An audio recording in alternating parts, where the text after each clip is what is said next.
우리 다 같이 살아계신 하나님의 말씀을 같이 봉독하도록 하겠습니다. 우리 베드로전서 2장 21절 말씀 보도록 하겠습니다. 베드로전서 2장 21절입니다.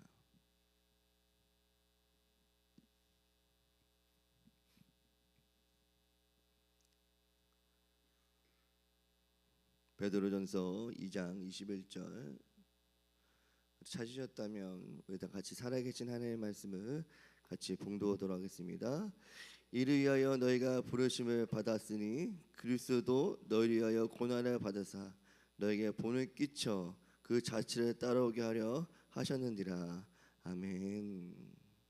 오늘 본문에 보면요, 개역교정에 빠져있지만 원문에 들어가는 글자가 있습니다. 그게 뭐냐면 가르라는 헬라어 접속사가 있는데요, 가르라는 뜻이 뭐냐면 왜냐하면라는 뜻입니다.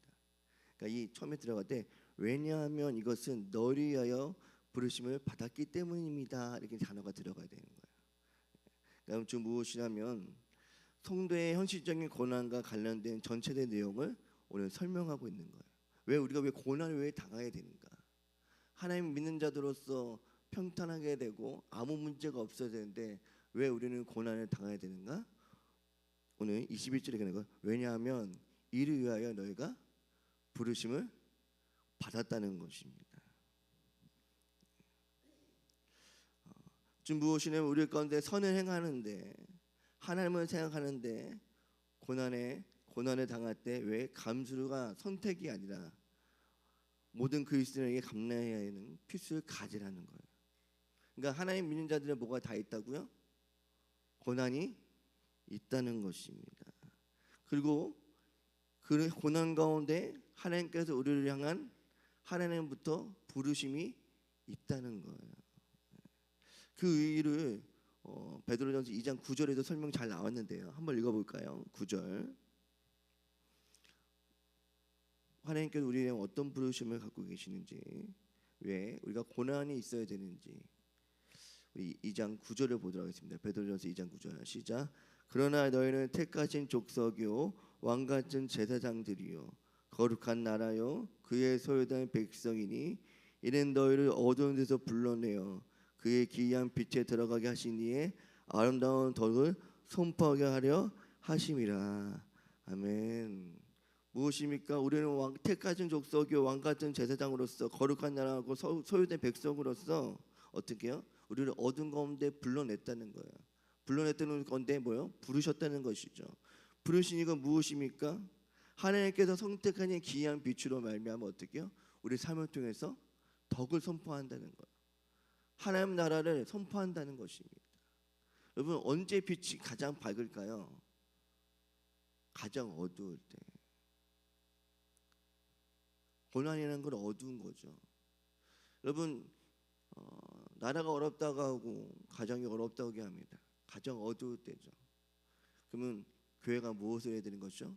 더 빛을 발해야 되는 것입니다. 그래서 교회가 교회됨을, 교회가 이 땅 가운데 어려울 때 왜 있어야 됨을, 가정이 무너질 때 왜 교회가 있어야 되는지 알려줘야 되는 것이죠. 이 말은 무엇입니까? 왜 그렇게까지 해야 되는 건 무엇입니까? 성경은 말하는 거예요. 하나님께서 우리를 그렇게 부르셨다는 거예요. 두 번째는 무엇입니까? 예수님께서 너희를 위하여 고난을 받으셔서 너에게 본을 끼쳐서 그 자취를 따라오게 하셨다는 것입니다. 이 말은 무엇이에요? 두 번째는 예수님을 닮아가고자 하는 자, 믿음으로 선을 행하고자 하는 아름다운 신앙을 갖는 자들에게는 뭐가 있다? 고난이 있다는 것입니다.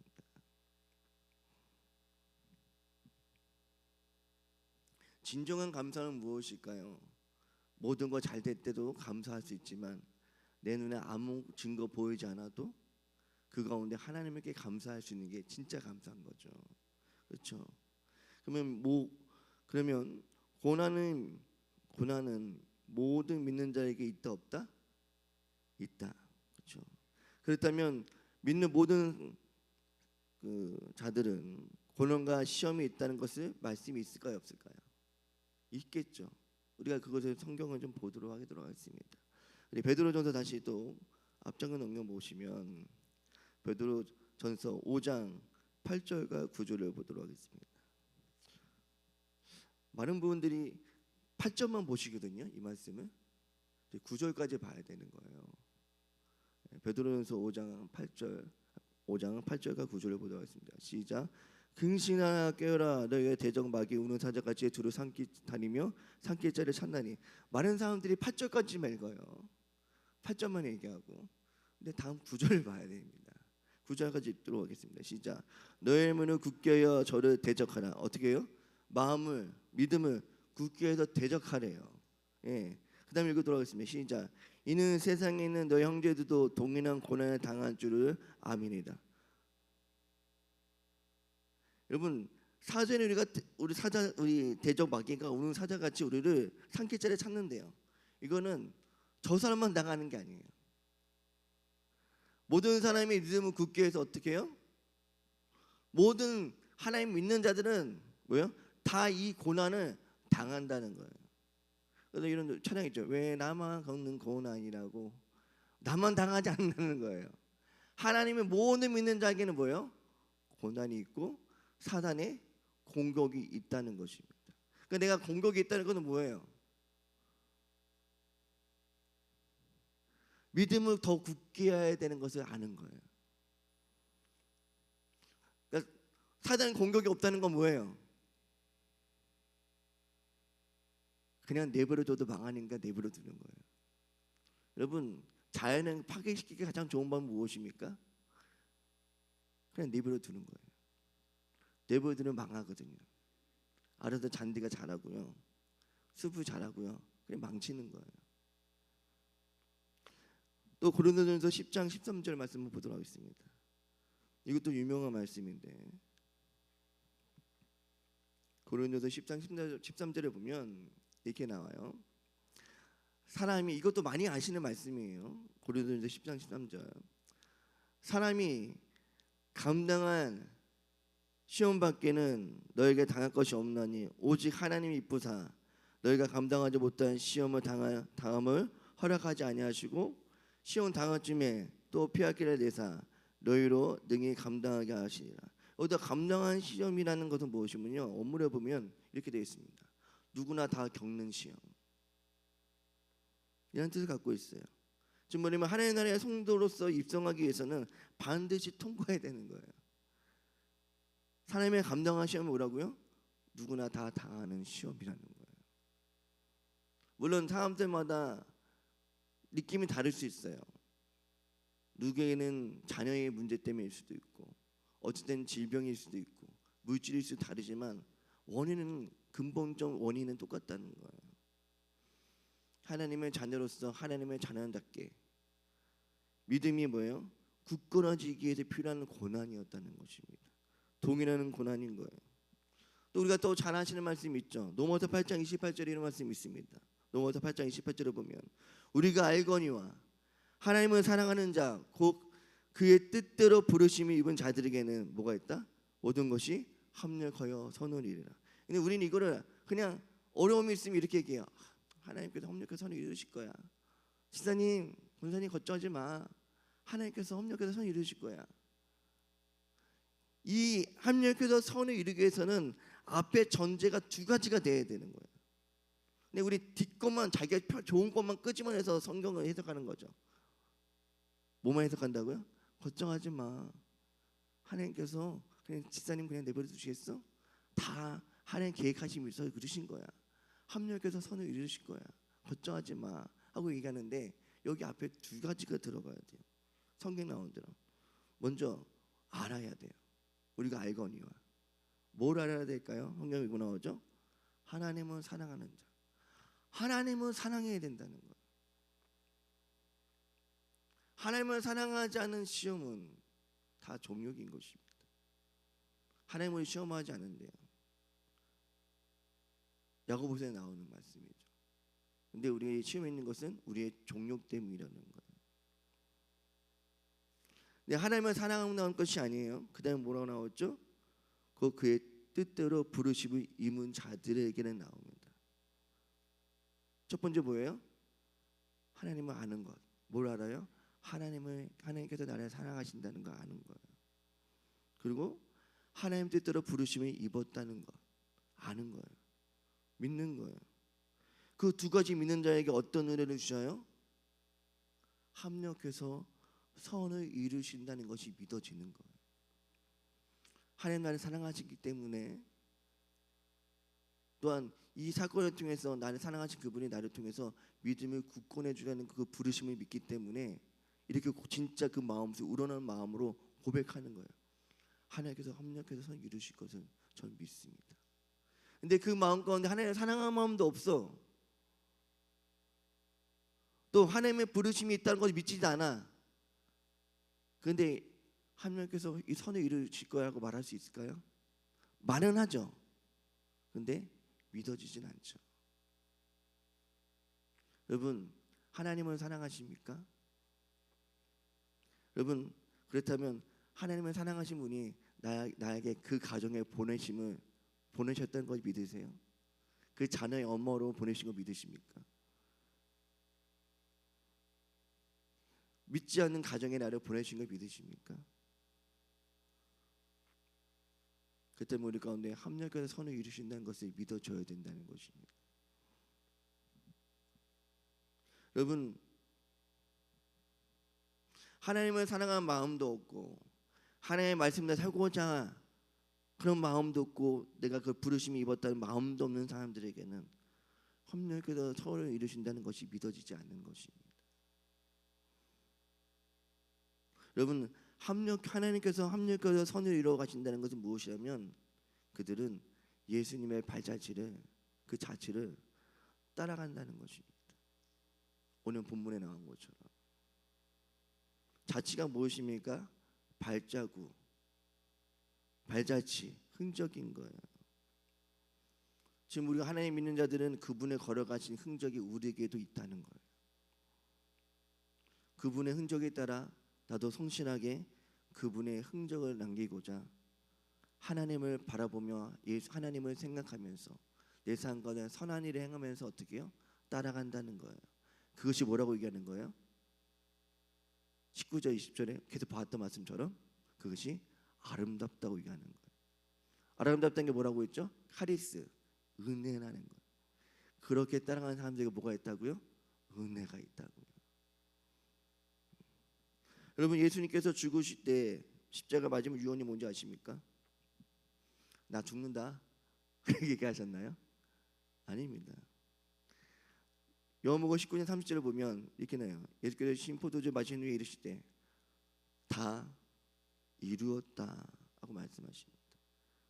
뭘 다 이루었다? 아버지의 뜻을 다 이루었다 하고 말씀하십니다. 여러분, 신념과 신앙의 차이점이 무엇인지 아십니까? 많은 사람들이 신앙생활을 한다고 얘기하는데요, 많이 신앙생활보다는 신념 가운데 살아가는 사람이 많이 있습니다. 신념과 신앙 차이가 뭘까요? 가장 기본적인 건 뭐냐면 출처가 어디인가 보면 알 수 있습니다. 신념은 자기 자신에서부터 출발하는 게 신념이에요. 그래서 내 뜻과 내 생각으로 살아가겠다는 거예요. 내가 맞다는 것부터 생각하면서 살아가는 거예요. 내 경험과 내 성향이 더 맞다고 생각하는 거예요. 그래서 어떻게 해요? 평양되는 거죠, 사람이. 그게 신념입니다. 신앙은요, 신념은 뭐예요? 자기 자신에서부터 출발하는 거예요. 자기 자신에서부터. 신앙은 뭘까요? 출처라고 얘기했죠. 신앙은 하나님으로부터 출발하는 거예요. 그러니까 하나님의 뜻과 부르심이 받고 사랑하는 사람들은 뭐예요? 근거가 있어요. 좀 무엇이냐면 하나님의부터 출발했다는 것을 아는 거예요. 그리고 내가 어디로 돌아갈지를 아는 거예요. 그리고 이 땅이 영원하지 않다는 걸 아는 거예요. 나는 나그네로서 이 땅 가운데 기이한 빛을 받고 이 땅 가운데 어둠 가운데 빛을 발해서 덕을 세워야 한다는 부르심을 받았다는 것을 아는 거예요. 여러분, 그 어둠 가운데 덕을 세우라고 여러분 부르신 거예요. 그렇기 때문에 신앙으로 살아가는 사람들은 이념에 너무 흥분하지 않습니다. 자기 이념과 신념에 목숨을 걸지 않아요. 왜냐하면 우리에는 그리스도인들은 최고의 가치를 예수님의 말씀에 두기 때문에 그렇습니다. 진짜 예수님을 따르고 예수님의 말씀을 중진하는 사람들은 사람의 이념과 신념에 열광할 수 있을까요? 없습니다. 여러분 왜 그렇죠? 우리는 항상 누가 얘기하는가가 중요한 게 아니에요. 신앙은 누가 얘기하냐가 중요한 것이 아닙니다. 어떤 권사님이 말했어, 어떤 장로님이 얘기했어, 어떤 목사님이 얘기했어가 중요한 게 아니에요, 여러분. 출처가 어딘가가 중요한 거죠. 그것이 중요한 것입니다. 하나님부터 시작하는 것이고 예수의 말씀을 통해서 시작하는 것입니다. 이것이 온전한 신앙인 것이죠. 그렇다면 이 한 가지 질문하고 맞춰야 돼요. 그러면 온전한 신앙이라 얘기하는데 그러면 우리는 온전할 수 있을까요, 없을까요? 우리 온전할 수 없어요? 우리 온전한 신앙은 가질 수 없습니까? 평생 동안? 그러면 우리 온전한 때는 하나님 부르실 때 온전해질까요? 여러분 많이 듣잖아요. 여러분 온전한 신앙을 가지십시오. 그럼 우리는 아멘 하잖아요. 아멘 하잖아요. 그럼 우리 온전한 신앙이 뭔지 모르고 그냥 아멘 하는 거예요? 여러분 온전함이라는 건 뭐냐면 많은 사람들이 착각하고 있는 게 있어요. 퍼펙트 개념으로 생각합니다. 온전함이라는 것은 완벽하다고 생각하는 거예요. 여러분 우리는 연약하고 약하기 때문에 완전할 수 없습니다. 근데 우리는 완벽하지 않고 연약하기 때문에 상한 심령을 갖고 있기 때문에 그 상한 심령은 누구에게 드리죠? 그렇죠. 하나님께 드리는 거. 좀 뭐냐면 탕자의 비유를 보면요. 둘째 아들이 언제 온전해진지 아십니까? 둘째 아들이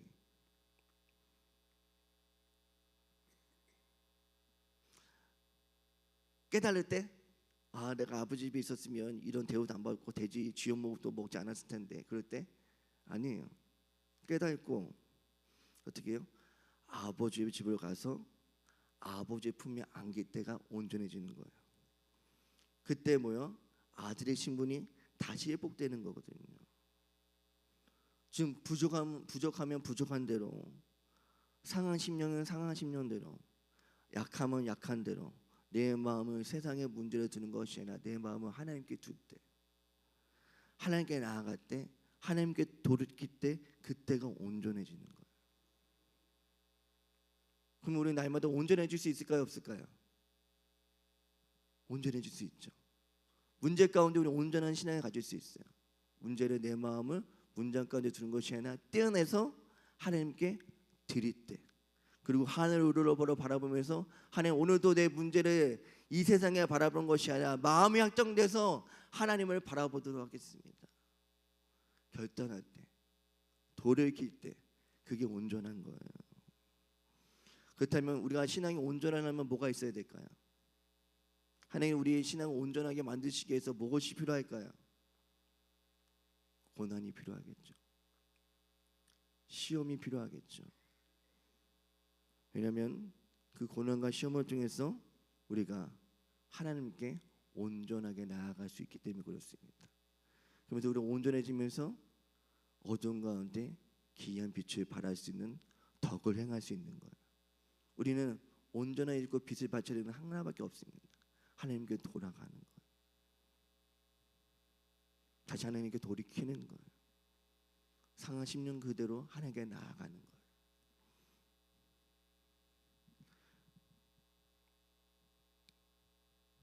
여러분 예수님도 그러셨어요.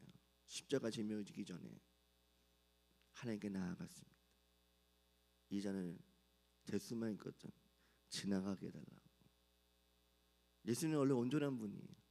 근데 뭐예요? 우리 가운데 발자취를 보여주신 거예요. 온전함이 무엇인지를 알려주시기 위해서. 우리 가운데 이해가 되지 않는 일들이 많이 벌어지죠. 왜 나에게 이런 고난이 있는지 이해가 되지 않는 것들이 있죠. 앞으로도 있을까요, 없을까요? 있을 겁니다. 그럴 때마다 우리는 뭐 해야 되는 거예요? 주님의 발자취에 따라 여전히 하나님을 생각하고 하나님의 우리가 선한 행동을 하고 그 하나님께 돌아가는 것. 그것이 뭐라고요?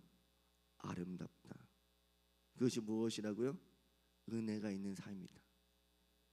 여러분, 그런 인생과 그런 믿음을 갖고 살아가는 저와 여러분 되기를 축복하며 기도합니다. 오늘 금요 예배가 있습니다. 하나님께로 금요 예배를 왜 우리 가운데 그 은혜를 주신 거예요? 다시 하나님께 온전해질 수 있도록 은혜를 주신 거예요.